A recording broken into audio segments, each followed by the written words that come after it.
홍콩이 뒤집어졌습니다. 비밀리에 홍콩을 탄압하고 있던 중국이 비난을 받고 있는데요. 중국 정부는 공식적인 입장을 짧게 전달한 뒤 질문도 받지 않은 채 자리를 떠났습니다. 한글을 널리 알리는 데 찬성하시면 구독, 좋아요 꾹 눌러주세요. 바로 시작합니다. 안녕하세요. 저는 애비 리치먼입니다. 34살 미국 뉴저지 출신이고요. 지금은 홍콩 국제학교에서 영어 교사로 일하고 있습니다. 벌써 홍콩에 온 지 4년이 되었네요. 처음엔 단순히 조금 다른 세계를 경험해보고 싶었던 마음으로 왔는데 이제는 이곳이 제 삶의 일부가 되어버렸습니다. 아침마다 창문을 열면 구룡반도의 고층 빌딩 숲이 제일 먼저 눈에 들어와요. 빽빽하게 늘어선 건물들 사이로 아침 햇살이 스며들 때면 오늘도 무언가 특별한 일이 생길 것만 같은 기대감이 듭니다. 그런데 최근 그 기대감은 점점 걱정으로 바뀌고 있었죠. 오늘 아침 교무실에 들어서자마자 동료 교사 리사가 커피잔을 들고 다가와 교육청의 새 지침에 대해 알려주었어요. 다음 학기부터 모든 수업의 30%는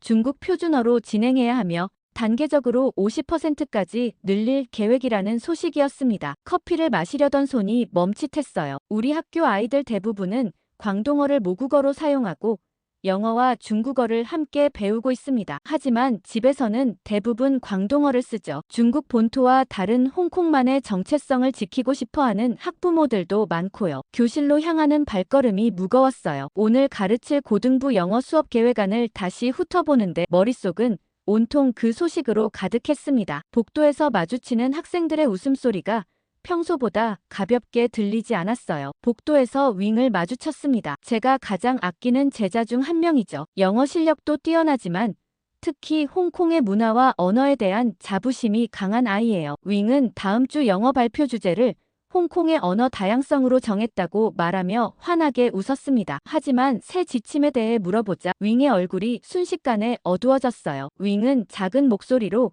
어제부터 학생들 단체 채팅방이 교육청 지침 소식으로 폭발했다고 말했습니다. 모두가 화가 났고 특히 윙의 할머니는 광동어만 하시는데 학교에서 광동어를 쓰면 벌점을 받게 될까봐 걱정하고 있다고 했어요. 수업 시작 종이 울렸고 교실로 들어가는 윙의 뒷모습을 바라보았습니다. 팔랑거리는 교복 치마 아래로 무거운 발걸음이 보였어요. 3교시 9학년 영어 수업을 시작했습니다. 평소처럼 밝게 인사를 건넸지만 학생들의 표정은 어둡게 가라앉아 있었어요. 오늘의 주제는 문화적 정체성을 표현하는 글쓰기였습니다. 교실 뒤쪽에서 평소에는 질문 한 번 안 하던 메이가 손을 들었어요. 메이는 떨리는 목소리로 우리가 쓰는 말이 잘못된 것인지 물었습니다. 순간 교실이 조용해졌어요. 30명의 학생들이 모두 저를 바라보고 있었고 그들의 눈에는 불안과 혼란, 그리고 대답을 바라는 간절함이 가득했죠. 저는 단호하게 언어는 그저 의사소통의 도구가 아니라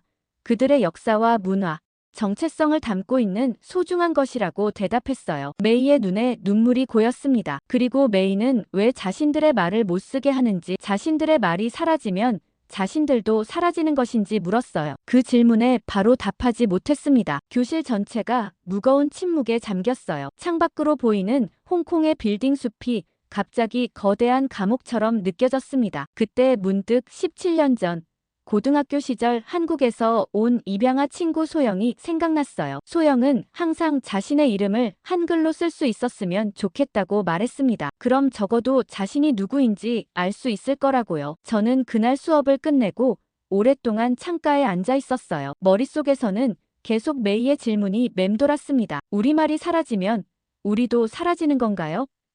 그리고 거기에 더해 17년 전 소영의 목소리도 들려왔어요. 나도 내 언어가 있었으면. 창밖으로 조금씩 어둠이 내려앉는 홍콩의 풍경을 바라보며 저는 결심했습니다. 뭔가 다른 방법이 있을 거라고요. 아이들이 자신의 언어를 지킬 수 있도록 도울 방법이 있을 거라고. 그리고 그 방법이 제가 오래전부터 간직해온 것과 연결되어 있다는 걸 그때는 아직 알지 못했죠. 제 마음은 복잡했어요. 교사로서 교육청의 지침을 따라야 하는 의무가 있지만 동시에 학생들의 문화적 정체성을 보호해야 한다는 책임감도 느꼈습니다. 홍콩에서의 4년 동안 이곳은 단순히 제가 일하는 장소가 아니라 제 마음의 일부가 되었어요. 아이들의 눈에 비친 두려움은 저에게도 그대로 전해졌습니다. 오늘의 수업은 예정대로 끝났지만 제 머릿속은 이미 다음 행동을 계획하고 있었어요. 이 상황에서 제가 할 수 있는 일이 무엇인지 고민했습니다. 그리고 문득 소영을 위해 배웠던 그 문자가 생각났어요. 한글. 집으로 돌아오는 길.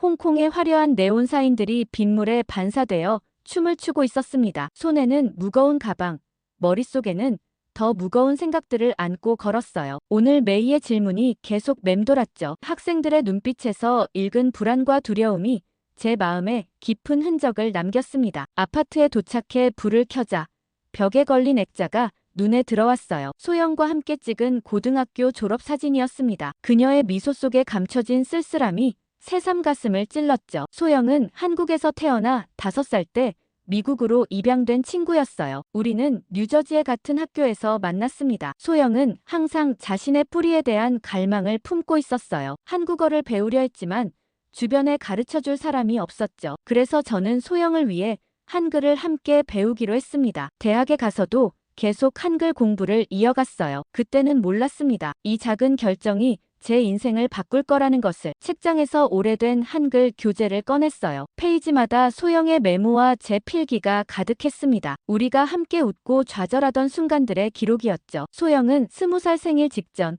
우울증으로 스스로 생을 마감했어요. 그녀의 일기장 마지막 페이지에 한글로 적힌 글귀가 있었습니다. 나도 내 언어가 있었으면. 그날 밤 잠들기 전 홍콩 학생들의 얼굴과 소영의 얼굴이 번갈아 제 꿈에 나타났어요. 아침에 눈을 떴을 때 문득 한 아이디어가 떠올랐습니다. 미친 생각처럼 들릴 수도 있지만 시도해볼 가치가 있었어요. 교실에 들어서자 학생들의 침울한 표정이 여전했습니다. 오늘은 발음 훈련을 계획했었지만 갑자기 수업 방향을 바꿨어요. 칠판에 한글 자음과 모음을 적었습니다. 이상하게 보는 학생들에게 한글의 창제 원리를 간단히 설명했어요. 세종대왕이 어떻게 누구나 쉽게 배울 수 있는 문자를 만들었는지, 한글의 각 글자가 어떻게 발음기관의 모양을 본떠 만들어졌는지 말했죠. 그리고 나서 제가 준비한 실험을 시작했어요. 학생들이 자주 쓰는 광동어 단어 몇 개를 한글로 표기해 보였습니다. 처음에는 학생들이 의아한 표정을 지었지만 제가 그 한글을 읽자 놀라움의 탄성이 터져 나왔어요. 광동어 특유의 성조까지 한글로 표현할 수 있다는 사실이 신기했던 모양입니다. 윙이 조심스럽게 손을 들었어요. 자신의 이름을 한글로 써줄 수 있냐고 물었죠. 윙의 이름을 한글로 적어주자 교실 전체가 술렁이기 시작했습니다. 모두가 자신의 이름을 한글로 써달라고 요청했어요. 그렇게 즉흥적인 한글 수업이 시작됐습니다. 놀라웠던 것은 학생들의 반응이었어요. 이게 더 쉬워요. 라는 메이의 감탄이 교실에 울려 퍼졌습니다. 한글이 표음 문자이기 때문에 광동어의 복잡한 성조를 표현하기에 적합했던 거예요. 중국어는 한자를 사용하지만 발음을 표기할 때는 병음이나 주음 부호를 사용합니다. 하지만 이것들은 광동어의 특유한 성조를 완벽하게 표현하지 못했죠. 반면 한글은 다양한 모음 조합으로 광동어의 미묘한 발음 차이를 나타낼 수 있었어요. 수업이 끝난 후 몇몇 학생들이 질문을 하러 남았습니다. 그들의 눈빛이 달라졌어요. 아침에 보았던 불안과 절망 대신 호기심과 희망이 반짝였습니다. 윙은 작은 수첩에 한글 자음과 모음표를 열심히 베껴 적고 있었어요. 제 곁에서 이제 막 한글을 배우기 시작한 그들의 모습이 소영과 제가 고등학교 도서관에서 한글 공부를 하던 순간과 겹쳐졌습니다. 이런 식의 수업이 일주일 정도 계속됐어요. 공식 커리큘럼에서 벗어난 내용이었지만 영어 발음 훈련이라는 명목으로 진행했습니다. 학생들은 매일 조금씩 한글을 익혀갔어요. 그들이 한글로 광동어를 적고 읽는 모습을 보며 이것이 단순한 언어 학습 이상의 의미를 가진다는 것을 깨달았습니다. 그들에게 한글은 자신들의 언어를 지키는 새로운 방패가 되고 있었어요. 어느 날 윙이 자신의 할머니가 자주 하시는 광동어 속담을 한글로 적어왔습니다. 그것을 완벽하게 읽어내는 모습에 제 눈시울이 뜨거워졌어요. 한글은 외국인인 저도 배울 수 있을 만큼 과학적이고 체계적이었습니다. 그리고 그것이 홍콩 학생들에게도 마찬가지였죠. 저녁에 홍콩의 번화가를 걷다가 문득 깨달았어요. 제가 소영을 위해 배웠던 한글이 이제는 홍콩 아이들의 목소리가 되어가고 있다는 것을. 소영은 자신의 뿌리와 연결될 언어를 찾지 못했지만 이 아이들은 자신들의 언어를 지키기 위한 도구를 얻게 된 것이었습니다. 부담스러운 생각도 들었어요. 이것이 학교 규정에 위배되는 건 아닌지, 교육청에서 문제 삼지 않을지 걱정됐습니다. 하지만 학생들의 변화된 모습을 보면서 이것이 단순한 저항이 아니라 문화적 정체성을 지키기 위한 창의적인 방법이라고 스스로를 설득했어요. 주말에는 한글로 광동어를 더 정확하게 표기할 방법을 연구했습니다. 광동어의 성조를 한글의 모음 조합으로 어떻게 더 효과적으로 나타낼 수 있을지 고민했어요. 인터넷에서 한국어와 광동어의 의문 체계를 비교한 논문도 찾아 읽었습니다. 저만의 광동어 한글 표기법을 만들어가는 과정은 마치 퍼즐을 푸는 것처럼 흥미진진했어요. 다음 주 월요일 저는 새롭게 정리한 표기법을 가지고 학교에 갔습니다. 예상치 못한 일이 벌어졌어요. 학생들 사이에서 이미 한글이 작은 유행처럼 번져나가고 있었죠. 서로 한글로 쪽지를 주고받고 휴대폰 메모장에 한글로 광동어를 적는 모습을 발견했습니다. 그들에게 한글은 비밀 언어가 된 것 같았어요. 누구도 뺏어갈 수 없는 그들만의 표현 수단이었죠. 그날 저녁 교무실에 혼자 남아 내일 수업 계획을 세우고 있을 때 교감 선생님이 들어왔습니다. 그가 제 책상 위에 놓인 한글 광동어 표기 자료를 발견했어요. 긴장된 순간이었지만 놀랍게도 교감 선생님은 흥미를 보였습니다. 그도 홍콩 출신으로 광동어가 사라질지도 모른다는 우려를 갖고 있었어요. 그는 제게 한글에 대해 더 설명해달라고 했고 우리는 밤늦게까지 대화를 나눴습니다. 돌아오는 길에 느꼈습니다. 이것이 단순한 실험이 아니라 하나의 움직임이 되어가고 있다는 것을. 소영이 그토록 찾아 헤매던 자신의 언어, 그 한글이 이제는 홍콩 아이들의 목소리가 되어가고 있었어요. 마치 소영이 저를 통해 이 아이들에게 말을 건네는 것 같았습니다. 한글로 말하면 들려요. 윙이 오늘 수업 끝에 했던 말이 계속 귓가에 맴돌았습니다. 그래요. 한글로 말하면 그들의 목소리가 더 선명하게 들렸습니다. 그리고 어쩌면 소영의 목소리도 비로소 제대로 들리기 시작한 것일지도 모르겠어요. 홍콩의 가을은 조금 더 건조한 공기와 함께 찾아왔습니다. 교실 창문으로 들어오는 바람이 페이지를 조금씩 넘겼어요. 벌써 한글 수업을 시작한 지 한 달이 지났습니다. 학생들의 변화는 눈에 띄게 달라졌어요. 예전의 두려움 대신 자신감이 차오른 눈빛들, 서로 한글로 쪽지를 주고받는 작은 반란. 그들은 새로운 언어를 습득한 것이 아니라 자신들의 정체성을 지키는 방패를 얻은 거였죠. 그날 오후 수업을 마치고 집으로 돌아가는 길에 우연히 골목길 재래시장을 지나게 됐습니다. 홍콩의 진짜 모습은 화려한 고층 빌딩이 아니라 이런 좁은 골목의 시장에 숨어 있었어요. 광동어의 활기찬 목소리들, 식재료의 생생한 색감, 그리고 사람들의 웃음소리가 공간을 채웠습니다. 특히 눈에 띈 곳은 작은 과일 가게였어요. 알록달록한 과일들이 정성스럽게 쌓여 있고 중년의 여성이 환한 미소로 손님들을 맞이하고 있었습니다. 그녀가 광동어로 가격을 말하는 소리가 음악처럼 들려왔어요. 저는 그곳에서 자주 과일을 사 먹었습니다. 가게 주인 첸 씨는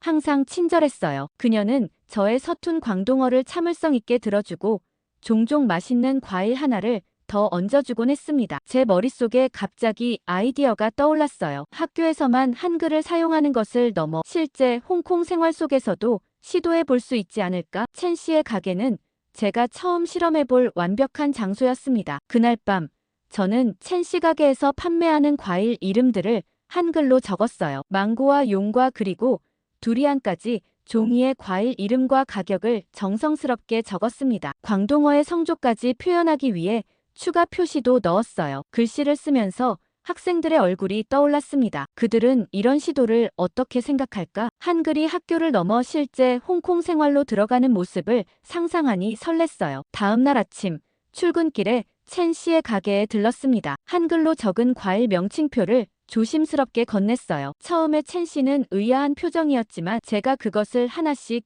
읽어주자 눈이 커졌습니다. 특히 한글이 광동어의 성조를 잘 표현한다는 설명에 관심을 보였어요. 첸 씨는 자신의 13살 딸 얘기를 했습니다. 학교에서 표준 중국어를 강요받는 딸이 점점 광동어를 잊어가고 있다고요. 집에서도 딸이 자주 표준어를 쓰려고 해서 걱정된다고 했어요. 그때 첸 씨가 말했습니다. 이 한글 표기가 자신의 딸에게도 도움이 될 것 같다고. 내 딸도 이거 보면서 발음 배워요라는 그녀의 말이 가슴에 와닿았습니다. 그날 저녁 첸 씨의 과일 가게를 다시 지나갔을 때 놀라운 광경을 목격했어요. 제가 만든 한글 표기 종이가 실제로 과일 진열대 옆에 붙어 있었습니다. 첸 씨는 제게 손을 흔들며 웃었어요. 그녀 옆에 서 있던 어린 소녀, 아마도 그녀의 딸인 것 같았는데 그 종이를 호기심 어린 눈으로 바라보고 있었습니다. 이 작은 성공의 용기를 얻어 저는 시장 내 다른 가게들에도 비슷한 제안을 했어요. 생선 가게, 채소 가게,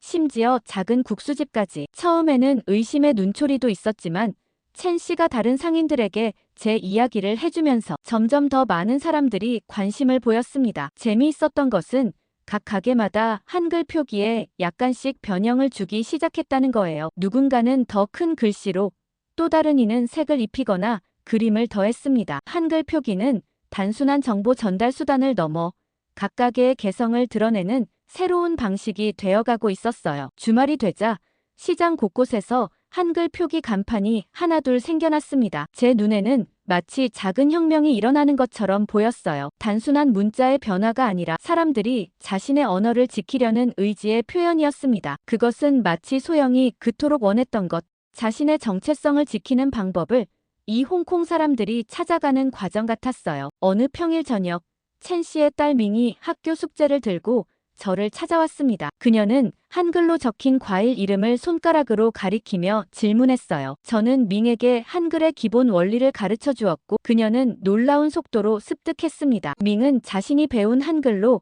광동어를 적으며 이렇게 말했어요. 이제 할머니랑 대화할 때 잊어버린 단어들을 이렇게 적어둘 수 있어요. 밍의 말은 제게 큰 울림을 주었습니다. 할머니 세대와 손주 세대의 언어적 단절은 단순한 소통의 문제가 아니라 문화적 유산의 단절을 의미했으니까요. 한글이 그 단절을 메우는 작은 다리가 될 수 있다는 생각에 가슴이 뜨거워졌어요. 시장에서의 실험은 점점 더 넓게 퍼져나갔습니다. 한 주가 지나자 인근 다른 시장의 상인들도 한글 표기에 관심을 보이기 시작했어요. 소셜미디어를 통해 소문이 퍼졌고 멀리 몽콕 지역의 시장 상인들까지 연락이 왔습니다. 제가 시작한 작은 물결이 점점 더 큰 파도로 변해가고 있었어요. 그러던 어느 날 첸 씨가 시장 상인들의 모임에 저를 초대했습니다. 그들은 한글 표기를 더 체계적으로 도입하고 싶다고 했어요. 우리 가게 메뉴판 전체를 한글로 바꾸고 싶어요.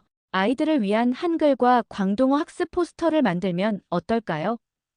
이런 제안들이 쏟아졌습니다. 그날 모임에서 한 노인이 말씀하셨어요. 내 아이는 한글 덕분에 우리말을 다시 배우고 있어요. 그 말을 듣는 순간 제 눈에 눈물이 고였습니다. 이것이 단순한 언어 공부가 아니라는 것, 그들의 정체성과 역사를 지키는 싸움이라는 것을 다시 한번 실감했어요. 모임 이후 저는 더 많은 시간을 들여 한글과 광동어 표기법을 개선했습니다. 홍콩 대학의 언어학과 교수님께 조언을 구하기도 했어요. 교수님은 처음에는 의아해하셨지만 제 설명을 들으신 후 흥미로워하셨습니다. 교수님은 언어의 보존이 단순히 학문적 문제가 아니라 문화적 정체성의 문제라는 점에 공감하셨어요. 주말에는 시장 상인들과 함께 한글 수업을 진행했습니다. 첸 씨의 가게 뒤편 작은 창고를 임시 교실로 사용했어요. 처음에는 10명 정도였던 참가자가 몇 주 만에 30명으로 늘어났습니다. 그들 중에는 어린이들도 있었고 이른이 넘은 노인들도 있었어요. 세대를 뛰어넘는 배움의 현장이었습니다. 특히 인상적이었던 건 노인들의 열정이었어요. 그들은 한글을 배우는 것이 아니라 자신들의 말을 지키는 방법을 배우고 있었습니다. 한 할머니는 손주에게 전해줄 요리법을 한글로 적으면서 눈물을 흘리셨어요. 이제 우리 음식의 이름이 사라지지 않을 거야 라고 말씀하셨습니다. 이 모든 변화가 학교를 넘어 시장으로, 시장에서 커뮤니티로 확산되는 것을 지켜보며 감동했어요. 소영이 그토록 찾고 싶어 했던 자신의 언어, 그 한글이 이제는 홍콩 사람들의 정체성을 지키는 도구가 되어가고 있었습니다. 마치 소영의 소원이 이곳 홍콩에서 이루어지는 것 같았어요. 시장에서의 성공은 제게 더 큰 용기를 주었습니다. 이제 한글은 단순한 실험이 아니라 실질적인 대안이 되어가고 있었어요. 광동어를 지키기 위한 이 작은 운동이 앞으로 어디까지 퍼져나갈지, 그리고 그 과정에서 제가 어떤 역할을 하게 될지는 아직 알 수 없었습니다. 하지만 한 가지 확실한 것은 이미 많은 사람들의 마음속에 작은 희망의 불씨가 피어오르고 있다는 거였어요. 밤하늘의 별이 총총 빛나는 저녁, 제 아파트 발코니에 앉아 홍콩의 야경을 바라보았습니다. 빌딩들 사이로 흐르는 불빛의 강줄기와 멀리서 들려오는 배의 기적 소리. 이제 이곳은 제게 제2의 고향이 되어가고 있었어요. 그리고 한글 프로젝트는 제가 상상했던 것보다 더 빠르게, 더 깊게 뿌리내리고 있었습니다. 오늘 밤 특별히 꺼내든 상자가 있었어요. 17년 동안 간직해온 소영의 유품들이 담긴 상자였죠. 이 상자를 마지막으로 열어본 것이 언제였을까요? 아마도 홍콩으로 오기 전이었을 거예요. 상자를 열자 소영의 삶이 조각조각 제 앞에 펼쳐졌습니다. 우리가 함께 찍은 사진들, 그녀가 써준 편지들, 그리고 무엇보다 그녀의 일기장. 소영은 한국에서 태어나 5살 때 미국으로 입양되었어요. 우리는 뉴저지의 고등학교에서 만났죠. 처음 만났을 때 소영은 이미 자신의 뿌리를 찾기 위한 여정을 시작하고 있었습니다. 한국어를 독학하고 한국 문화를 탐구하려 했어요. 하지만 그 과정은 결코 쉽지 않았죠. 소영의 일기장을 조심스럽게 펼쳤습니다. 17년 전에 먼지가 살짝 날렸어요. 첫 페이지에는 한글로 서툴게 쓰인 그녀의 한국 이름이 있었습니다. 박소영. 그녀가 한글을 배우기 시작했을 때 가장 먼저 쓴 글자였을 거예요. 일기장의 내용은 대부분 영어로 쓰여져 있었지만 중간중간 한글 단어와 문장이 보였습니다. 마치 자신의 정체성을 찾아가는 과정을 언어로 표현한 것 같았어요. 페이지를 넘기다 보니 소영이 겪었던 차별과 정체성 혼란에 대한 기록들이 나왔습니다. 그녀는 너무 아시아적이라는 이유로 미국 친구들에게 따돌림을 당하면서도 한국어를 제대로 못한다는 이유로 한인 커뮤니티에서는 진짜 한국인으로 인정받지 못했어요. 나는 어디에도 속하지 않아. 미국인도 아니고 한국인도 아니야. 이 문장이 여러 페이지에 걸쳐 반복되어 있었습니다. 소영의 고통이 글자마다 배어 있는 것 같았어요. 대학에 입학한 후 소영은 더욱 적극적으로 자신의 뿌리를 찾아 나섰습니다. 한국어 수업을 듣고 입양인 지원 그룹에 참여했죠. 저도 그녀를 돕기 위해 함께 한글을 배우기 시작했어요. 그건 단순한 우정의 표현을 넘어 그녀의 여정에 동참하는 제 나름의 방식이었습니다. 그러나 소영의 정체성 탐구는 점점 더 고통스러운 방향으로 흘러갔어요. 친부모를 찾으려는 시도가 번번이 좌절되었고 문화적 단절감은 더욱 깊어졌습니다. 우울증이 그녀를 서서히 잠식해갔어요. 일기장 마지막 페이지에 다다랐을 때 숨이 멎는 듯한 느낌이 들었습니다. 그곳에는 한글로 써진 짧은 문장이 있었어요. 나도 내 언어가 있었으면. 이 문장을 쓴 지 일주일 후 소영은 스스로 생을 마감했습니다. 20살 생일을 일주일 앞둔 봄날이었어요. 그녀가 남긴 마지막 메시지는 단순한 언어에 대한 바람이 아니었습니다. 그것은 자신의 존재를 증명할 무언가, 자신이 속할 수 있는 공간에 대한 절실한 갈망이었어요. 소영의 장례식 날 저는 그녀의 일기장을 가슴에 안고 있었습니다. 그리고 그때 마음속으로 다짐했어요. 한글을 계속 배울 것이고 소영이 찾지 못한 그 연결고리를 이어나갈 것이라고. 처음에는 그저 개인적인 추모의 방식이었습니다. 그때는 몰랐어요. 이 결정이 17년 후 홍콩에서 새로운 움직임의 시작이 될 줄은요. 상자 바닥에서 소영이 쓴 마지막 편지를 발견했습니다. 대학교 1학년 때 크리스마스 방학에 제게 보낸 것이었어요. 그녀는 편지에서 자신이 한국어 수업에서 배운 새 단어들을 자랑스럽게 나열했습니다. 그리고 마지막에 이런 문장이 있었어요. 언어는 존재를 증명하는 마지막 줄기야. 내가 말할 수 있으면 나는 존재하는 거야. 이 문장이 제 가슴을 강하게 울렸습니다. 홍콩 학생들의 얼굴이 떠올랐어요. 메이, 윙, 그리고 시장의 첸 씨와 그녀의 딸. 그들이 광동어를 잃어가는 공포, 자신들의 정체성이 사라질지도 모른다는 두려움. 소영이 느꼈던 그 상실감과 얼마나 닮아 있는지요. 갑자기 제가 홍콩에 오게 된 것, 한글을 알게 된 것, 그리고 지금 이 순간 이 일을 하고 있는 것이 우연이 아닌 듯한 느낌이 들었습니다. 마치 소영이 저를 통해 이 아이들에게 손을 내밀고 있는 것만 같았어요. 상자를 정리하면서 결심했습니다. 다음 날부터 한글 수업 소모임을 시작하기로요. 학교에서의 짧은 수업과 시장에서의 비정기적인 만남을 넘어 좀 더 체계적인 모임이 필요했습니다. 소영의 정신을 기리며 그녀의 이름으로 시작하는 작은 모임이었어요. 다음 날 아침 학교 게시판에 조그마한 공지를 붙였습니다. 한글로 배우는 광동어 마이너스 목요일 방과 후. 처음에는 몇 명이나 올까 걱정했어요. 하지만 쉬는 시간이 끝날 무렵 게시판 앞에는 학생들이 모여 있었고 수업 신청 명단은 빠르게 채워져 갔습니다. 첫 모임 날 교실은 예상보다 훨씬 많은 학생들로 가득 찼어요. 심지어 다른 학교 학생들도 몇 명 보였습니다. 소문이 생각보다 빨리 퍼진 모양이었어요. 저는 소영의 사진을 조용히 책상 한쪽에 놓았습니다. 그녀도 이 순간을 함께하길 바라면서요. 소모임은 단순한 한글 수업을 넘어 문화적 교류의 장이 되었습니다. 학생들은 광동어 속담과 노래를 한글로 표기하는 법을 배웠고, 저는 한국 문화와 역사에 대해 이야기해 주었어요. 특히 세종대왕이 민중을 위해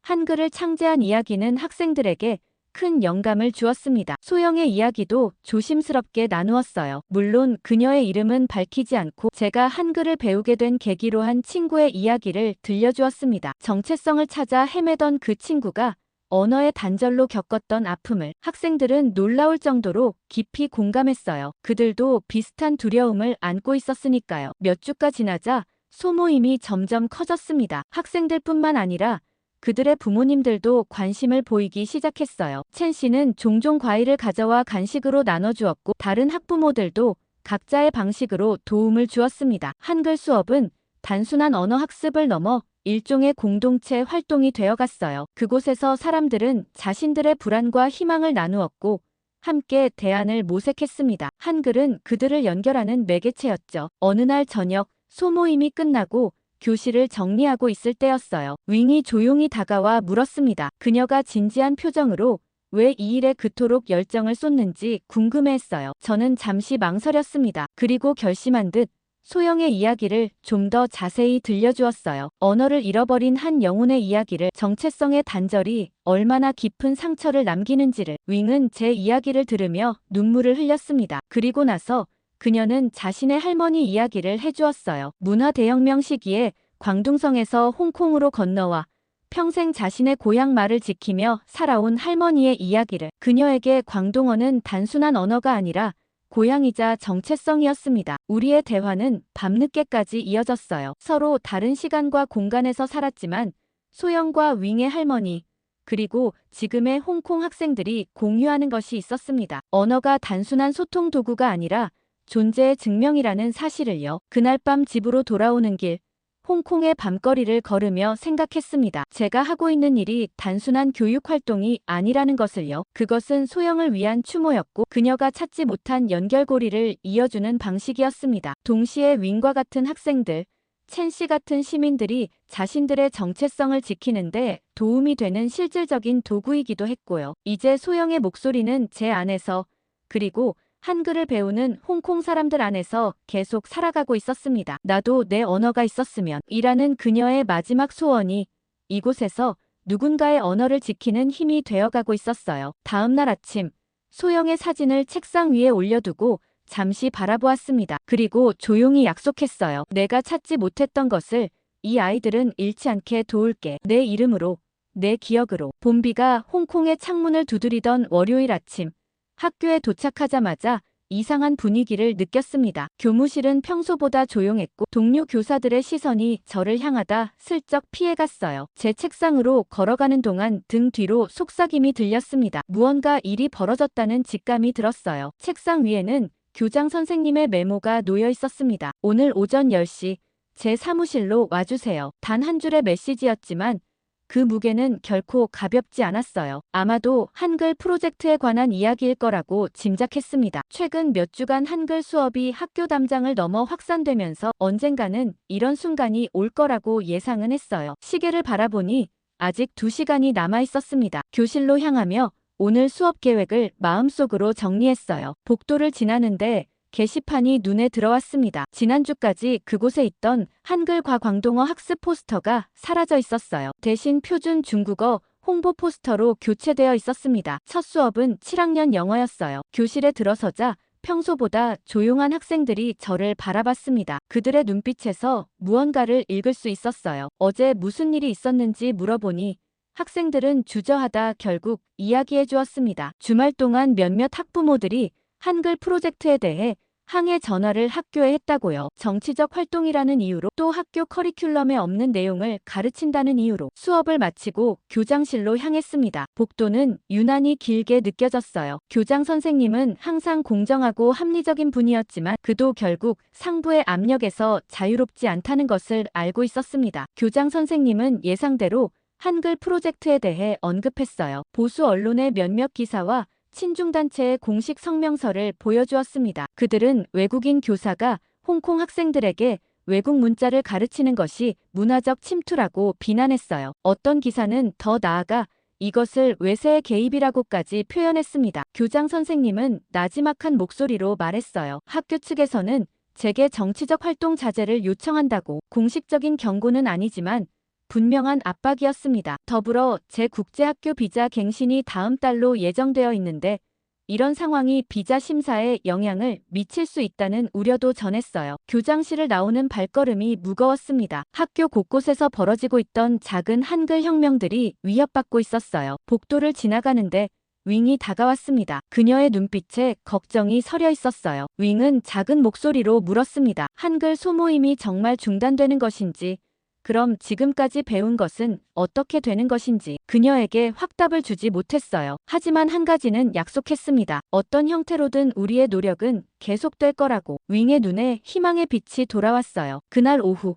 교무실에서 리사와 점심을 함께 했습니다. 그녀 역시 제 상황을 걱정하고 있었어요. 리사는 홍콩 원주민으로 최근 몇 년간 일어난 변화들이 그녀에게도 결코 쉽지 않았다고 털어놓았습니다. 대화 중에 그녀가 흥미로운 정보를 알려주었어요. 몇몇 학부모들이 한글 프로젝트에 항의하는 동시에 다른 학부모들은 오히려 지지를 표명하고 있다고요. 그날 저녁 시장에 들러 첸 씨를 만났습니다. 제 상황을 이야기하자 그녀는 깊은 공감을 표했어요. 첸 씨는 학교 밖에서라도 한글 수업을 계속하면 어떻겠냐고 제안했습니다. 그녀의 가게 뒷방을 사용할 수 있다고요. 그 순간 가슴이 따뜻해졌어요. 교실은 사라질지 몰라도 한글을 통한 연결은 이미 더 깊은 곳에 뿌리내리고 있었습니다. 다음 날 학교에 도착하자 예상치 못한 광경을 목격했어요. 학교 복도 여기저기에 한글로 쓰인 작은 종이들이 붙어 있었습니다. 한글로 배우는 우리말,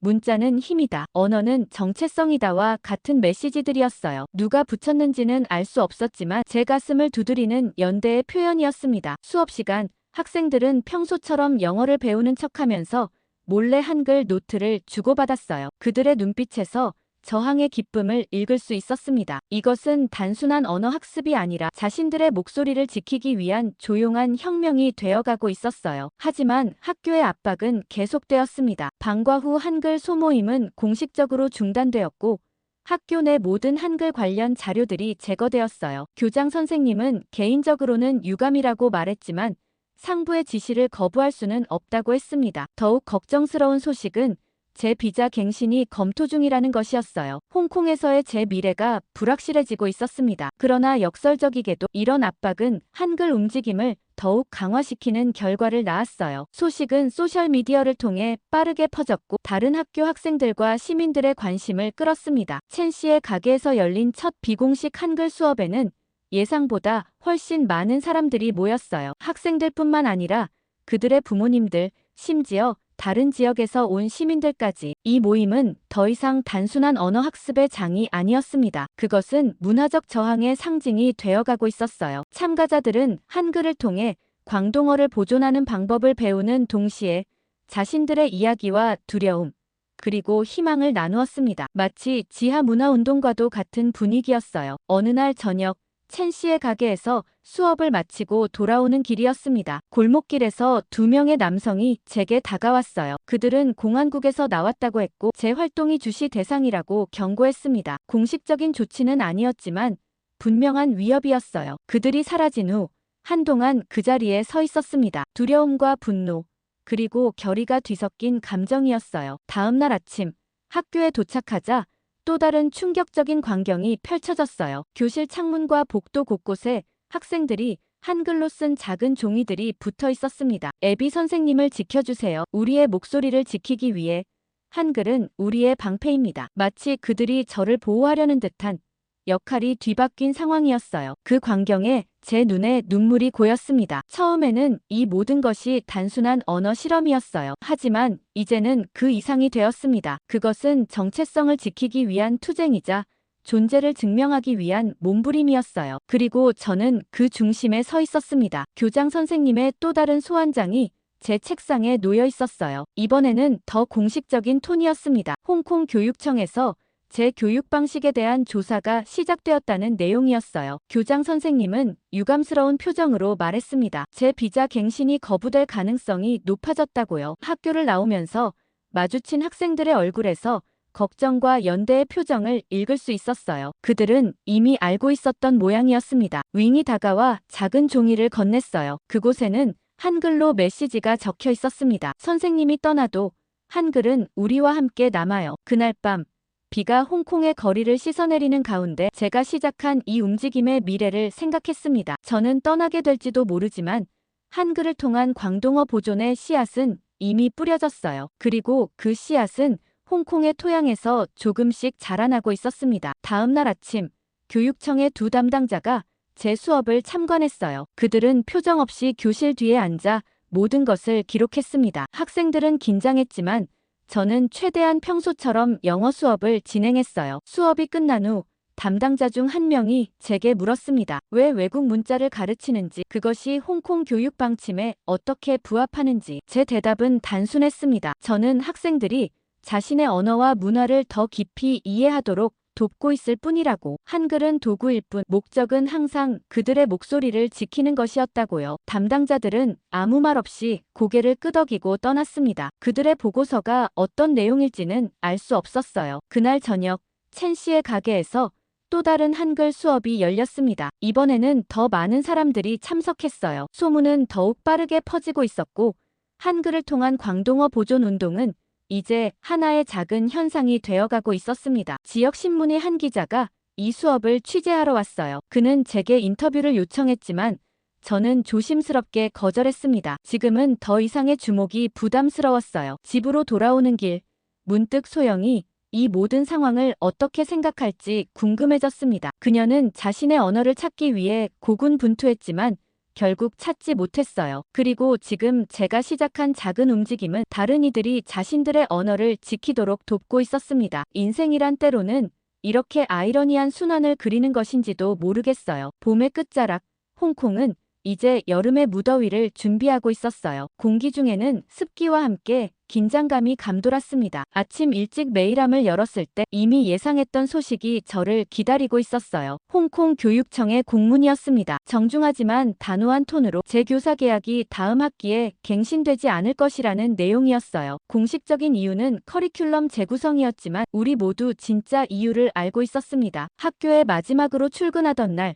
복도는 이상하리만치 조용했어요. 마치 모두가 무언가를 기다리는 듯한 긴장감이 감돌았습니다. 교무실에서 짐을 정리하는데 리사가 다가와 작은 봉투를 건넸어요. 열어보니 학생들이 손수 만든 작별 카드였습니다. 한글과 광동어, 영어가 뒤섞인 메시지들이 제 마음을 따뜻하게 했어요. 교실에서의 마지막 수업은 감정적이었습니다. 표면적으로는 영어 문법을 가르쳤지만 모두가 이것이 작별의 시간임을 알고 있었어요. 수업이 끝나자 윙이 대표로 나와 반 전체의 마음을 담은 말을 전했습니다. 그들에게 한글은 이제 단순한 외국 문자가 아니라 자신들의 목소리를 지키는 방패가 되었다고요. 교실을 나서는 순간 뒤에서 들려오는 나지막한 감사합니다라는 소리에 발걸음이 잠시 멈춰졌어요. 학교에서의 여정은 끝났지만 한글 프로젝트는 오히려 더 강하게 이어졌습니다. 첸 씨의 과일 가게 뒷방에서 시작된 비밀 한글 수업은 이제 비공식적인 광안학당으로 발전했어요. 처음에는 10명 남짓이었던 참가자가